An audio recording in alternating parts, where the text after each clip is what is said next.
prime verse for Paul Lombardo to walk off stage to. Paul Lombardo, everybody.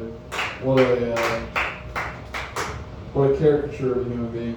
It's like if somebody left a liposuction machine stuck on Tyler. Oh, he left. It's like if somebody left a lipo machine stuck on. Who gives a fuck? Anyway. Speaking of which, on deck, Big Gay Evan himself. You'll see him come through the brick wall. But come to the stage first. Put your hands together for Cole Scomo.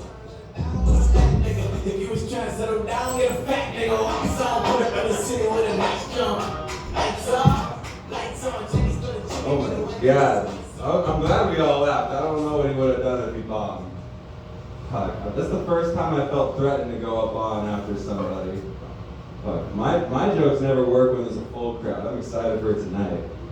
So, my roommates, he's been pretty pissed off because I've been trying to learn how to make burger buns, but I wanted a way that both buns could be the big bun, you know? So I installed a zero gravity oven in our apartment, and it makes the burger buns great, but he's been really pissed off because he can't make his favorite dish, upside down cake. Now it's just upside all around cake. And he can't make any muffin tops. Now it's just muffin all overs. Directional foods as a whole are in jeopardy in our apartment. And, you know, I like making big batches of salsa. Whenever I make really big batches, what I do is I'll throw all the ingredients into a dryer with a blender and I'll turn them both on. Makes great salsa.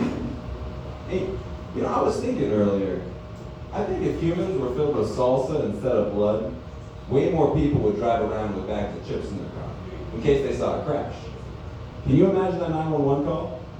Hey, 911, there was a huge collision on Dodge. A man hit a minivan with kids. There's body parts all over the place.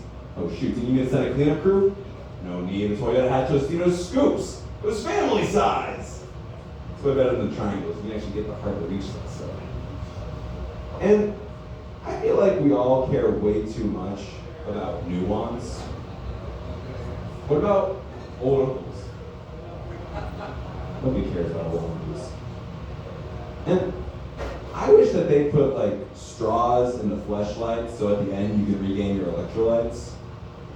It's a pretty easy early morning protein shake, you know? And you know, sometimes before I shower, I'll take a shit and I'll always wipe my ass with toilet paper, but I just feel like I'm wasting money. And have you ever taken a shit so good you're just like, what did I eat, a dildo?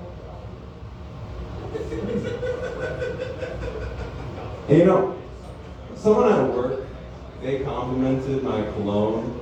That's not really a compliment to me, you know, it was just a gift. That's like if I walked up to Guy Fieri and I was like, hey dude, your hair's really strong, because you're wearing a good hair gel.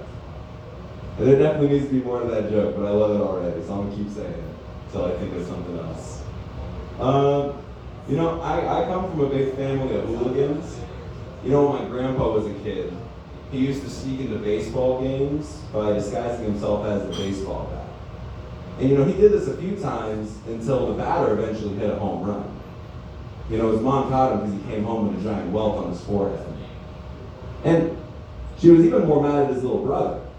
He came home throwing up all over the place. He disguised himself as the home run baseball. But you know, both of them were really bad influences on my dad. Because you know, when my dad was a kid, he used to sneak into the rodeo. He disguised himself as the bull. You know, when my grandpa caught him, it was because he came home with a nose ring still in him. And you know when a parent will catch their kid smoking, and they'll make them smoke the whole box as punishment? Well, he made him finish out the whole rodeo season. And, you know, this had lasting impacts on him. To this day, he can't sleep in a bed with a red blanket because they made him participate in breeding season. And I drive around the country a lot. Whenever I'm really bored on the long road trips, I like to pull off to the side of the road and I'll just pick off semi-truck drivers and punch in tents. The cops have been looking for me, but they haven't found me yet because I use the state I'm in, I'll disguise the camouflage to be like that. So whenever I'm in Iowa, I'll get a hunting tent that's the size of a penny. They haven't found me yet. Whenever I'm in Florida, I'll get a flip-flop. That one did not lie at all. Where's a fly the happiest? At the Fly Strip Club. And, what's your name, sir? Shapoor? Sharu. I'm fucking wrong. Okay. They say that Batman is the world's greatest detective, right? And he's the best crime fighter. But not even he can prevent me from sticking 2 quarters up my ass. The other time I did it, I twisted my left ear, 2 gumballs came out of my belly button. Pissed me off. But the most I ever got, 72 cents. All pennies. When I got that record, I had the roll of pennies and I thanked the bank teller for giving it to me, and I got them all in there, and I was walking out of the bank, and I saw this homeless guy. And I said, hey, do you want this remaining 38 cents? He says, the hell am I going to use 38 cents for? Give you 12 more cents, I can show you something cool. He obliges, gives me 12 more cents. I shove the remaining 50 up my ass, 2 gumballs come out of my belly button. Pisses the homeless dude off.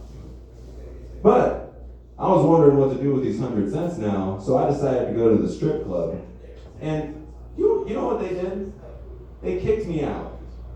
Because I guess they just want $100 bills thrown at them, not 100 pennies. But when I was in the bathroom, taking the pennies out of my ass to give them to the strippers, I noticed that there was a guy peeing at the urinal, and there was gum in the urinal. It was weird. And as I was chewing it, I looked into that little light sensor that flushed the toilet when you moved away. And I thought, hey, wouldn't that be pretty cool if I took your photo at the most exciting part of the pee, like a roller coaster? And I looked at the guy peeing, and I said, hey, wouldn't that be cool if I took your photo at the most exciting time, like a roller coaster? He said, how'd you get down there? And I got one more joke for you guys. Do you want to know why I don't take LSD? Because I imagine the abbreviation as lion sloppy dick.